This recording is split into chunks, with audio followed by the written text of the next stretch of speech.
Okay, so I think we can go ahead and get started. So we're going to start with the national anthem. So if you can stand, please stand for the national anthem.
Welcome to the Military Spouse Appreciation event. My name is Diana Davis, and today we're here to celebrate the National Military Spouse Appreciation Day, which is always celebrated on the Friday before Mother's Day. And today, Regency Palms Senior Living and Livingston Memorial Visiting Nurse Association has partnered together to honor their residents and staff who are military spouses and veterans. Livingston is the only nonprofit home health, palliative, and hospice care agency serving the Ventura County since 1947. We also serve the community with personal care services through Livingston Caregivers and grief and bereavement services through Camarillo Hospice. But our main services are home health, palliative care, and hospice. We are part of the We Honor Veterans program, which is a collaborative between the Department of Veterans Affairs and the National Hospice and Palliative Care Organization. We also have contracts with the Department of Veterans Affairs on the federal and the state level. Besides being a representative of Livingston for the We Honor Veterans program, I'm a military brat. My father served over 20 years and retired from the Army. My father-in-law served for over 20 years with the Air Force, and I have many family members who have served, but the current and closest affiliation is with my sons.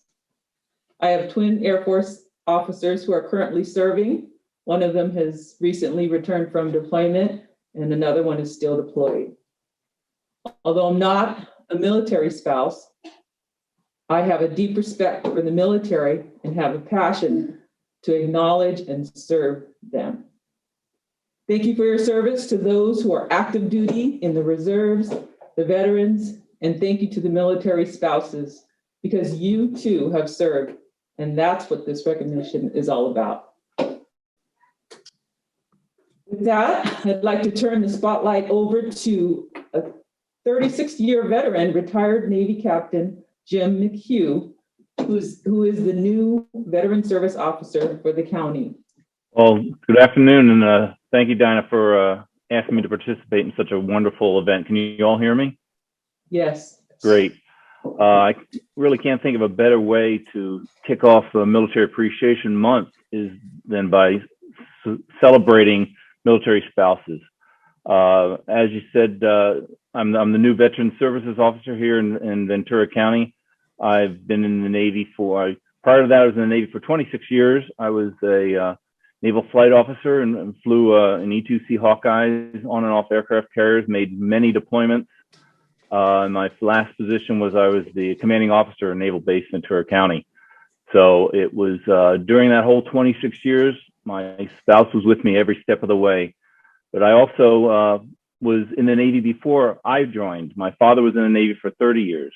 So I have a deep appreciation and fondness for military spouses. My mother, my wife, they are really the backbone of the service member. When we go on deployment, they're the ones that are holding down the fort, taking care of the things at home that enable us to be able to do our job and do it effectively without having to worry about what's happening with the things at home.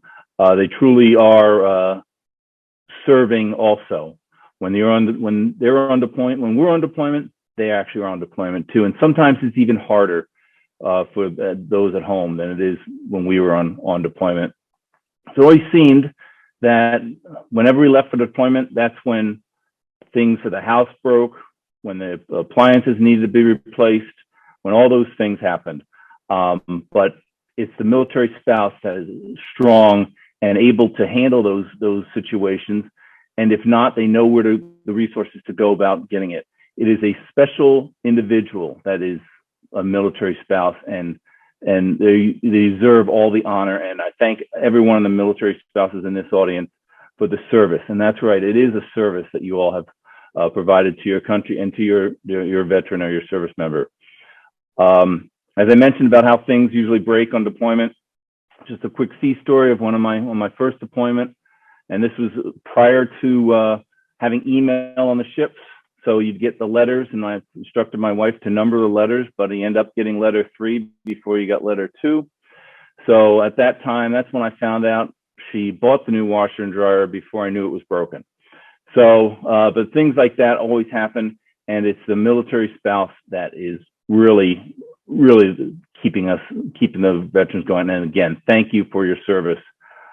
Here at the Veteran Service Office in Ventura County, we're here to support all veterans, to help us provide you to get the benefits that you deserve and that you've earned. I think we've got information that Diana's provided to you folks of our phone number and our address. We've moved recently. We're now in Oxnard near the collection, but my staff here is able to help you fulfill applications and to get the benefits that you need. But it really is truly an honor to be here and to be here to support and honor you military spouses and the veterans too. So thank you again, Donna, and thank you all for your service. I'm glad to be here. Thank you, Jim. We are so grateful to have Mike McManus. He came alongside us for many years to do this event, and now we have Jim. So we're honored to have you assist us. So next we're going to we're going to show a message from an NFL head coach of the Washington football team, Ron Rivera. Unfortunately, due to his schedule, Ron was unable to join us in the Zoom, but he was very willing to send you this message. His father served over 30 years in the Army. I went to school with him, and he's my brother-in-law's brother. So he said he would do it for us. Hi, everybody. I'm Ron Rivera, head football coach of the Washington football team. But more importantly, I grew up in a military family. I got the opportunity to watch my mother have to be the sole provider while our father was off serving our country. And I want to make sure everybody understands that military spouses are truly appreciated. More so than anything else, we appreciate your commitment and sacrifices to your family, but also your commitment and sacrifices to our country. You guys are not forgotten. You guys are truly appreciated, especially during this military spouse appreciation moment. Just understand that we do know what it's like, and we do appreciate what you've done. I also want to make sure we say thank you to all the military personnel that are out there for their commitment and sacrifice to our country, as well as their commitment and sacrifice to their families. We wish you all the best, and when you guys are reunited, I hope you guys can be the family that you truly hope to be, dream to be, and want to be. Again, thank you for commitment and sacrifice to our country. Next up, we have Christina McMahon Gonzalez, who works for the Armory National Guard, and she's also a military spouse. Hello, everyone. Pleasure to be here with you today. I want to thank Miss Davis for inviting me here today. It was a privilege when she asked me to go ahead and speak. Initially, when I met her, it was virtually and over the phone. And then I could hear her compassion that she had in serving not just her veterans, military, but as well as the spouses. And able to meet with her in person this week. And again, I could feel her compassion and her appreciation of all spouses. So thank you so much to you to making it possible here today. So we're really grateful for it. I was asked just to share a little bit of experience. You have to really be on your toes as a military spouse. So Christina Gonzalez, I've been a military spouse for, let's just say 20 years. My husband had your leave of absence.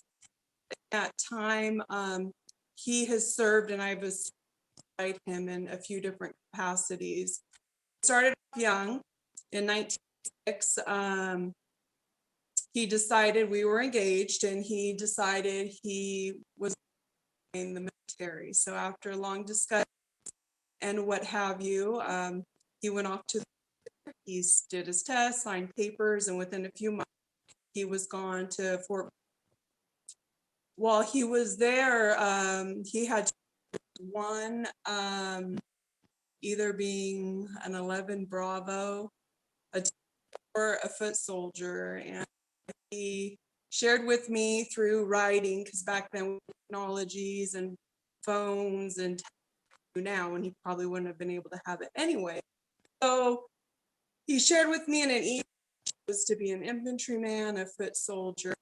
Fast forward through his time there toward, I had been completing my senior year, applying to different universities, wanting to further my education while he was working.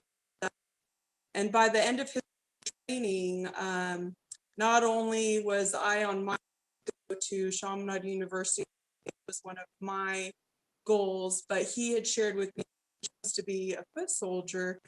He learned after his AT that he'd be heading to Field Barracks, Hawaii.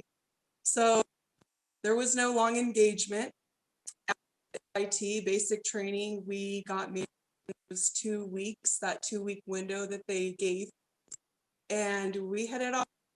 We each had a suitcase in a hand and $14 by the wedding and honeymoon in our pocket, 18 years old, and experience. We were young, naive,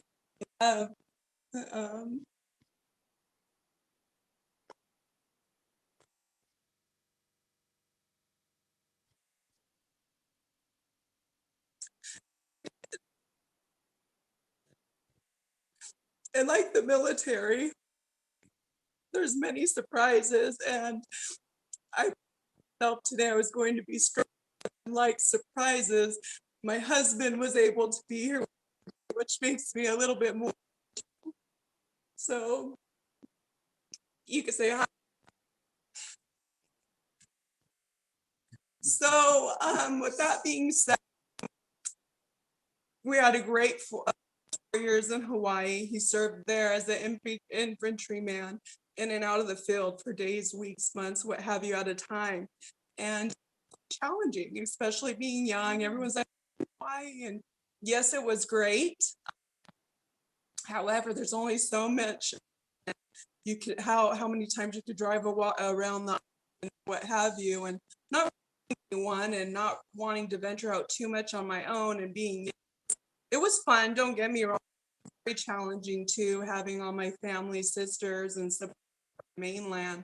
So in a few months I started my college there at Chaminade University. I got a part-time job, kept myself super. As a spouse, for those that are spouses, that's what I would encourage you to do, is just, you know, sometimes take a few steps back, yourself, better yourself.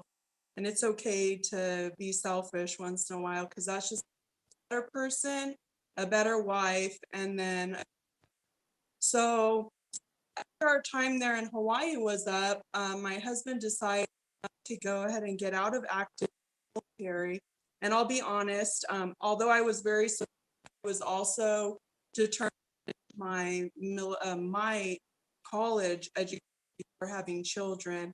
And I wasn't so sure to bring children into an active duty style. So that being said, and being already pulled and transferred to my university early, which was also education and employment is super challenging spouse because you uproot and you go. That being said, we here in California, and my husband, like I said, did get out of active, and his service was not over, so he went ahead and the Army Reserve medical unit out of the Ventura Armory, out of now, for a handful of years before he decided to take. So after his reserve time, he took a 5-year break. I graduated our first child, and then he decided he missed her. So we talked. I encouraged him into it, and he said, "Okay, do this. I'm going to go check out the Air Force." I said, "Okay, yeah, let's do it. It'll happen. You'll get in, and it'll." So long story short, last, what is it? Almost 12. It'll be 12 when he retires, I believe, with the Air National Guard. So I've had the privilege of an active duty spouse, Army spouse, and now finally our last year and a half or so, of his full 20. He'll actually have a little over 21 years by the time he retires as an Air National Guard. So it's been challenging. I've learned. I support the military handfolds, and especially this. So what I wanted to close with position, I want to back up. So my goal was to be a doctor. Throughout the travel, military life, I just always took the back seat. Although while I was a child, I was doing pre-med after I finished years out at UCLA, internship by the time I was pregnant, doing OR hours, have you. I got into an accident where it was time I was told I was paralyzed. I would never. So between that, my education always kind of takes, depending on what my husband was, between his reserve time, Air Guard time, job time, accident, and 3 kids. I think the Lord just stopped me and said, "Slow down." I had a year and a half left of my internship, my last year and a half of some other book work that I had to do. And my husband's master sergeant, as I'm walking my walker, showing his Air National that lit up my hospital room for over a month, going on 2 years. I walked in my walker to show him I'm walking again. And Master Sergeant at the time hands me a job, and I am so thankful for him doing that, because he pushed me and motivated me. The job I have today,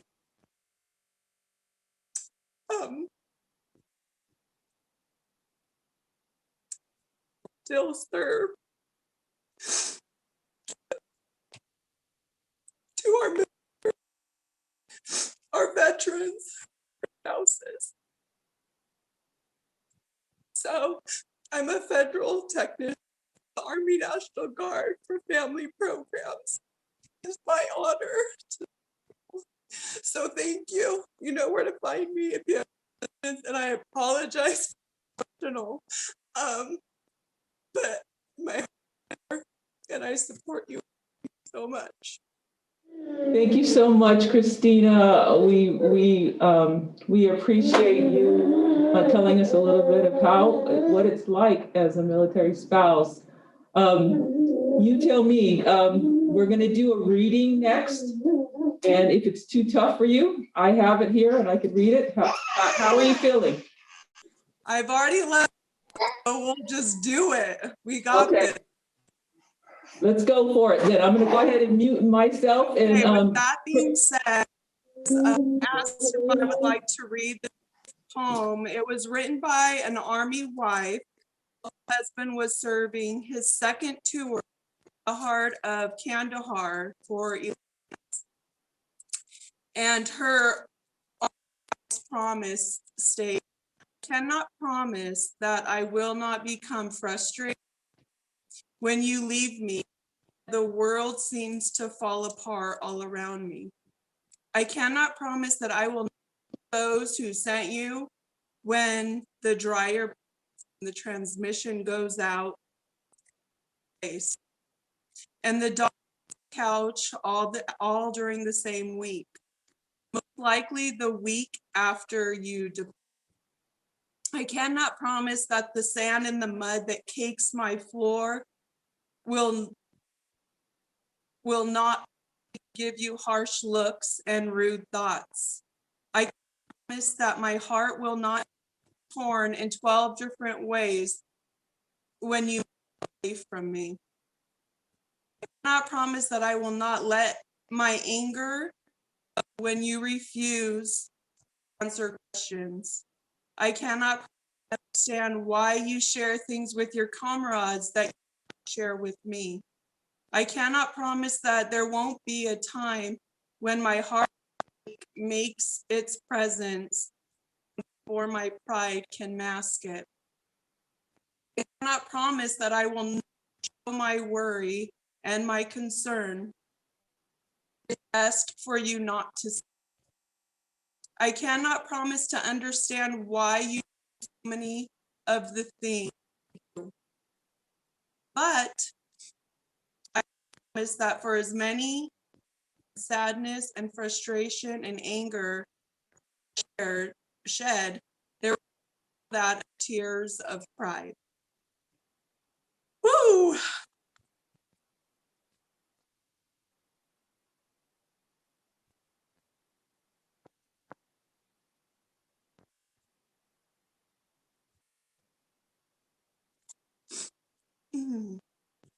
Is that for every you are away from me, I will learn to cherish the times that you were with me. And everything I will honor you and your sacrifice.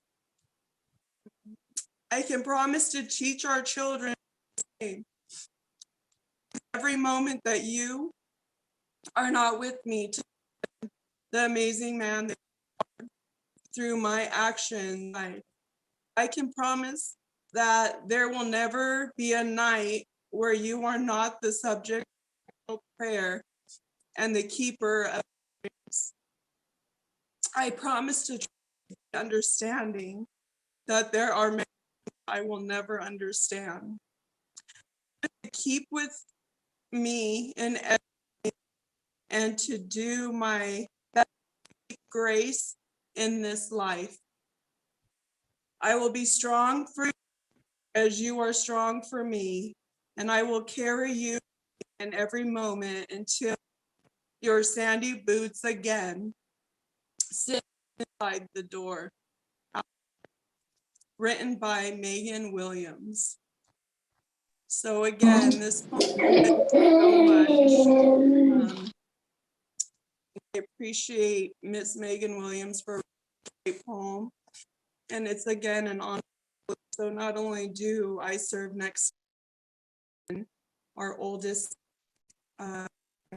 John, 17 and 15, and our daughter Margaret is 12. Thank you again for the honor to Again, I apologize for having a dry eye, but I hope you understand. And all have a great day. Thank you, Christina. No apology needed. I couldn't even get through it either. There was a few parts that were just too hard. Unfortunately, when you were speaking, some parts you were in and out. But if anybody wants a copy of it, I will make sure you get one. So at this time, we're going to have Jim McHugh read The Soldier's Promise. A Soldier's Promise. This also was written by Megan Williams. I cannot promise you every night of my life. I cannot promise to be beside you for every difficult moment, every trial, every hardship.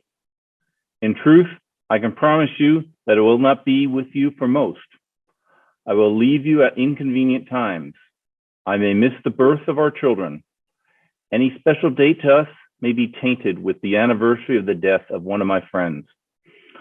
I will ask you to take over whatever life we have built together for months and years at a time. And we'll then crash back into that life that you have used your sweat and your tears and your heartache to keep together, to try to take it back as I knew it before. I will shut you out at times because it will be the best way for me to hold it together at that moment. I will lie to you. I will tell you I do not know things when I do. I will not always tell you where I am going, when I will be back, or who I am with. I may not call you for weeks and months. You will not be able to call me. You will ask questions that I won't answer. You will know answers to questions that you will hope you never need. I will share things with my brothers that you will never understand. They will know things about me that you never will. They will be a support to me in some things that you cannot be. I will miss birthdays. I will miss the anniversaries. I will have to get to know our children over and over again. I may need time to process things that seem natural to everyone else. I will seem to that someone or something will always take precedence over you. You may lose me long before you ever thought possible.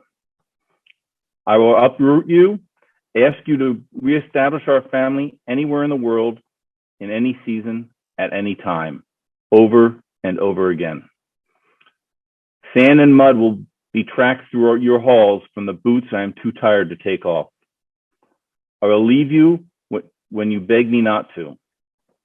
I will stand at attention while you cry beside me. I will not turn my head, and I will walk away. I will knowingly break your heart, and I will do it again and again. I cannot promise you all of me. I cannot promise that to our children. I cannot promise you much of anything. But if you will have me, I can promise that as I march away from you, it is not without sharing your heartache. I promise you that every time I break your heart, it will be breaking mine. Every time that I cannot answer you, I will be protecting you. Whenever you want to call, you have no number to dial, I will be wanting to do the same. I will protect everything that we have created together with every fiber of my being while you do the same back at home. I will honor you in everything, every moment that we are apart, and every moment that I am with you. I will fight harder, push further, knowing that I do so for you. I will see the faces of our children in every life that I protect, and I will carry you with me in everything until my sandy boots once again sit just inside our door. Thank you, Jim. Next, we're going to go on to, there's a video that I want you to see. Listen carefully, because it's about a grandmother who's talking to her granddaughter about the person in her locket.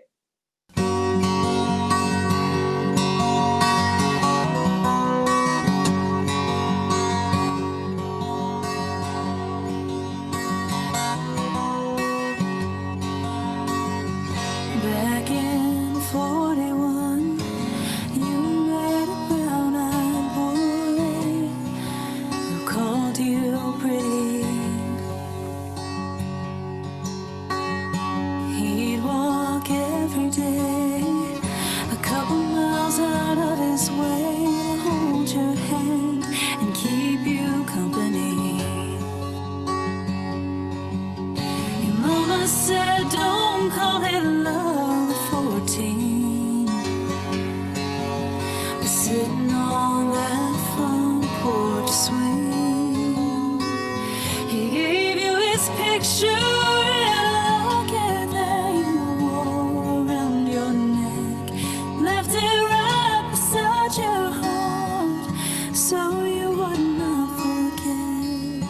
the way it felt when he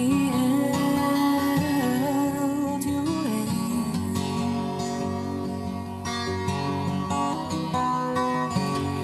And you swore that you would never take it off. And the butterflies you felt said it all. You were falling for the boy inside your locket.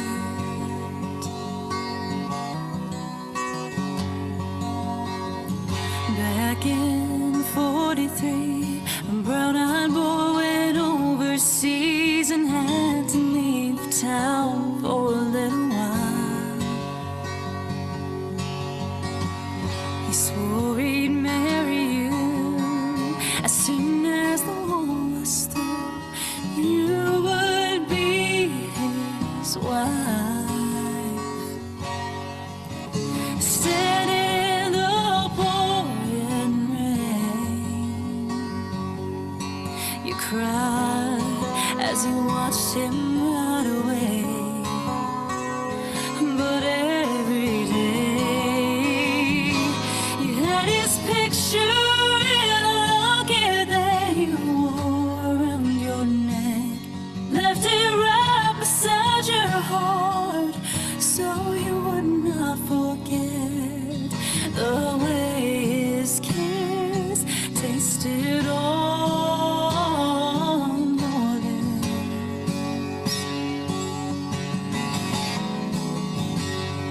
And every day felt like a lifetime with him gone. And you prayed that God would bring him safely home.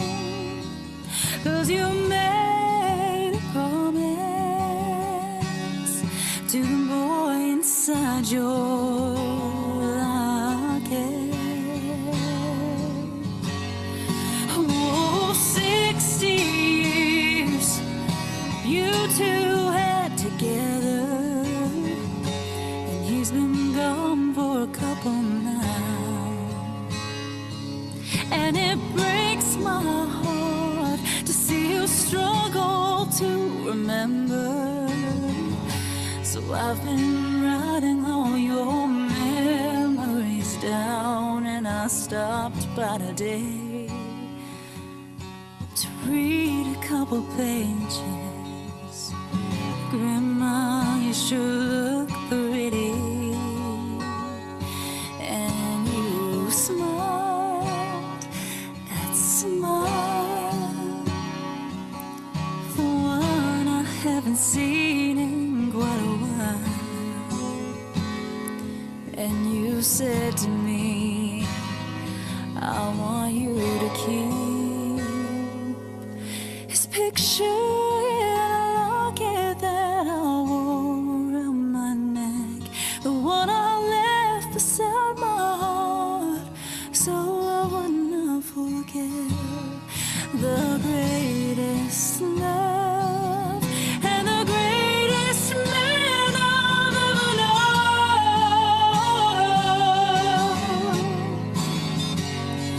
But it's getting time for me to head on home.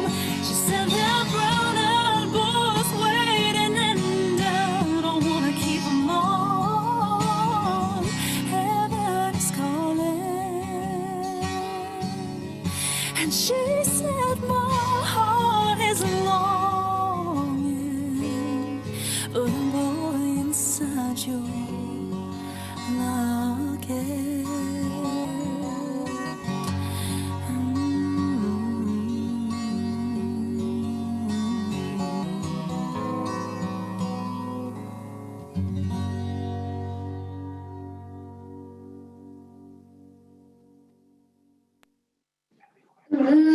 It was a nice video. We played it in the past, but I said we got to do it again. My daughter sang, and we had April Davis and David Haynes was the guitarist. And they had done that for something else, a live military spouse appreciation, but with this Zoom, we had it recorded, so we were able to do it. So thank you to them. Now we're going to do the pinning ceremony. So everybody get your pins ready and certificates, because you'll be thanked. The certificates will be handed to you, and someone, your loved one or someone, will be there to pin you. So Jim McHugh is going to call the names, and when you hear your name, you'll be spotlight. So make sure that your name is up front so that James can see your name and put you on the spotlight. All right, up first is Christina McMahon Gonzalez, and her veteran is Sam Gonzalez from the Air National Guard.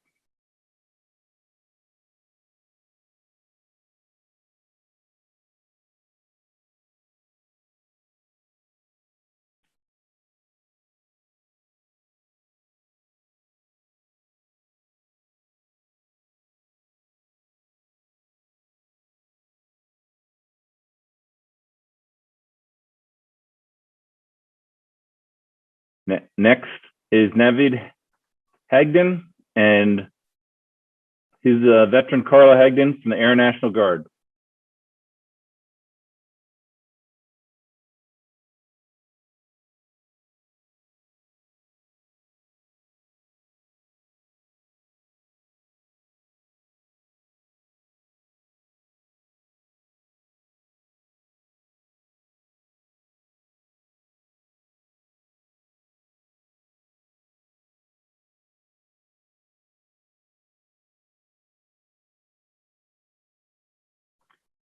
And then to stay up there, you got Carla Hagden with the veteran Navid Hagden, Air Force.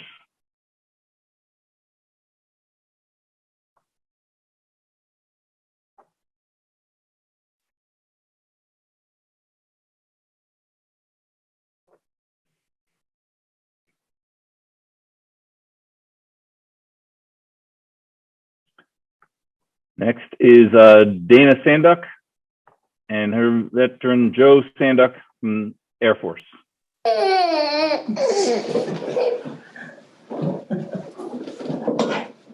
Okay, I don't think, is Dana here? Okay, no Dana, you can go ahead. Okay. Next is Barbara Mendez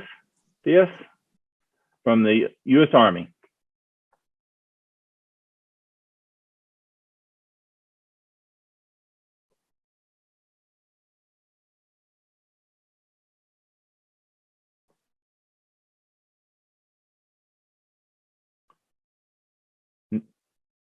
We've got next Jacqueline Porter. Her veteran is Keith Porter from the U.S. Army. Not here. Not here? Okay. No, she's in a meeting. Okay. Next is Amber Ross. Her veteran William Ross from the U.S. Army.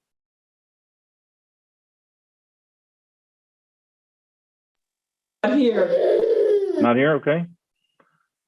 Next is Brenda Seckert, and her veteran Stephen Seckert from the U.S. Army. She was, unfortunately, her husband was unable to come and pin her, so she's not here. Okay. Next, Stephanie Webb, her veteran Ralph Webb from the Army.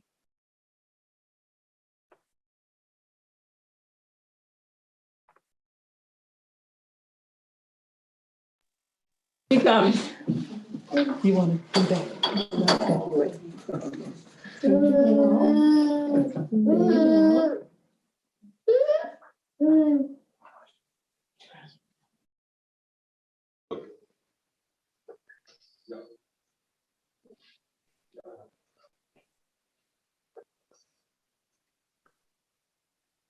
Next is Carolyn Peracki, and her veteran Paul Peracki from the Marine Corps.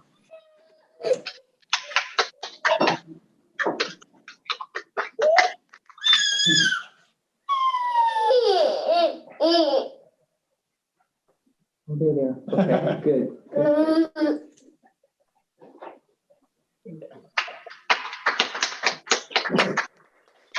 Next, we have Renisha Coney, and her Veteran William Coney from the U.S. Navy.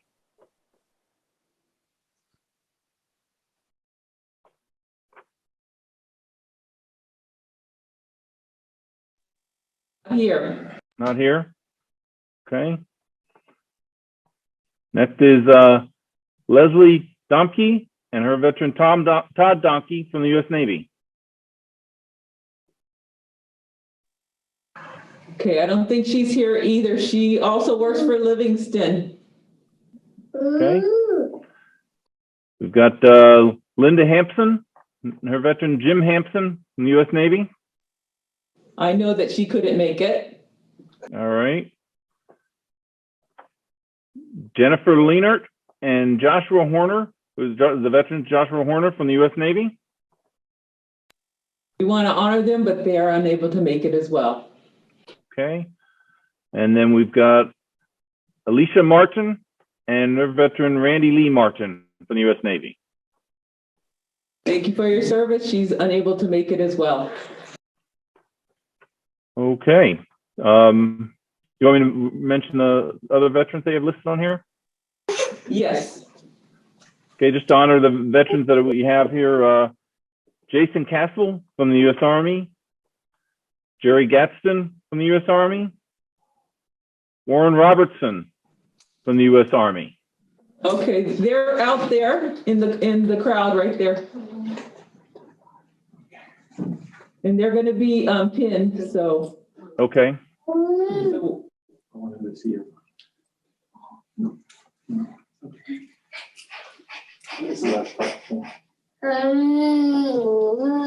This is Warren Robertson. I'm going to go ahead and do him first. Okay. Of course. And Mr. Ed Porto also made it in to see us, Miss Dinah. Thank you again, Mr. Ed. Mr. Porto. This is also for you, buddy. They gave you a really nice hero poem. Okay, thank you. Okay, we're gonna do Jason's. Jason, you got your pen already, right?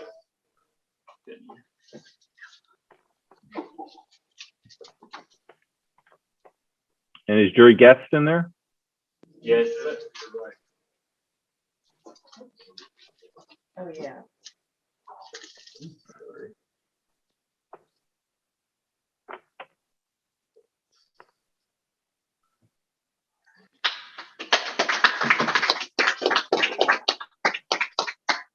I also have Mr. Gaston, Jerry, buddy.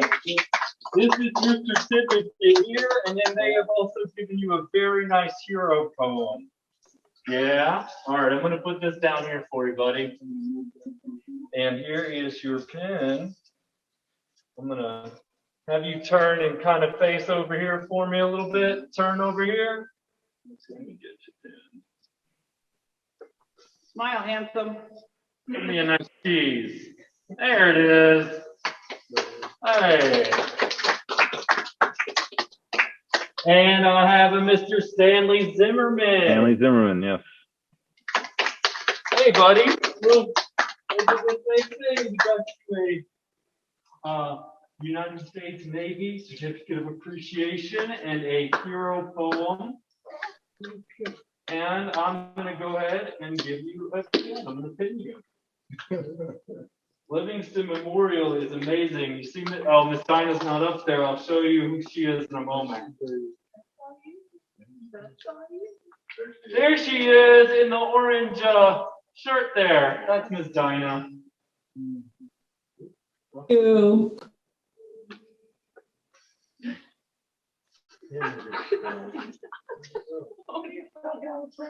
Did it go all the way down? Okay, can we just take a picture and I'll take that off. All right. Yeah, I got one for Ed also.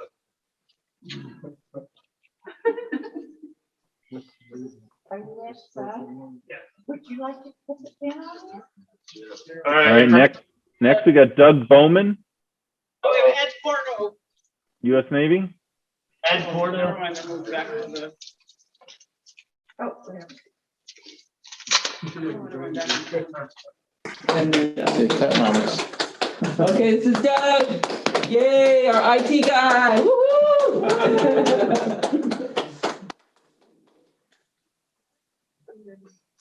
Mr. Tony. For your service. And then we have Kim Marshall, U.S. Navy.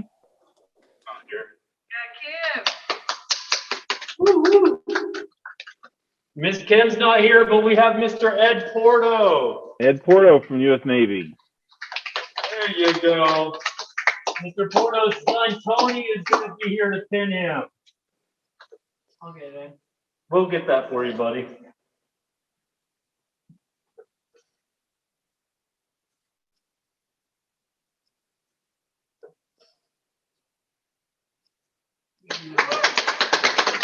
Thank you for your service, Mr. Ed.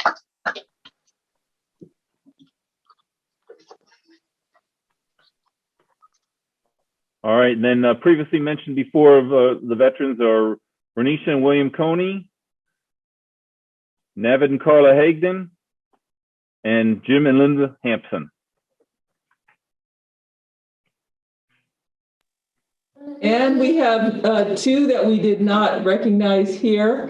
Tammy Binder and Jim McHugh are also veterans, and Tammy, I just found out, is also a military spouse. So we want to thank Tammy and Jim. I think they've been pinned. Jim has been pinned, and I guess Tammy has been as well. So thank you so much for your service. Thank you.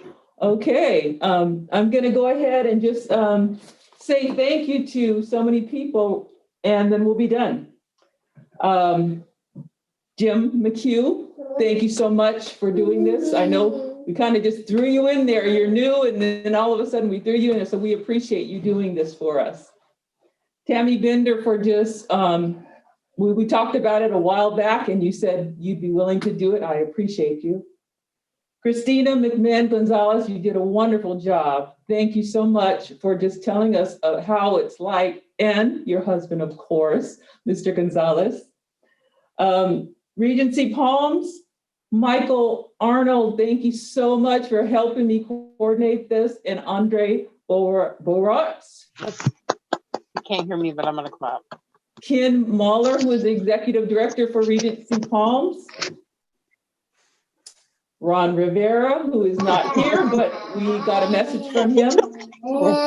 Sweet Pea Forest, because we had roses that were given to the military spouses. Dr. Dial, James Graham, of course, who is doing the posting everything and doing the social media. We appreciate you. Melissa Romero for helping me get this all together as well. My daughter, April Davis, who sang at the video, and David Haynes, who was the guitarist. And of course, the honorees, military spouses, veterans, and the family and the friends of all the honorees out there in the audience. Again, thank you for your service.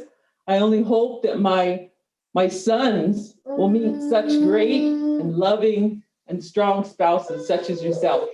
Have a wonderful day. And remember, all of these resources are available to you, including the beautiful Regency Palms Senior Living Facility that's now open for you and your loved ones.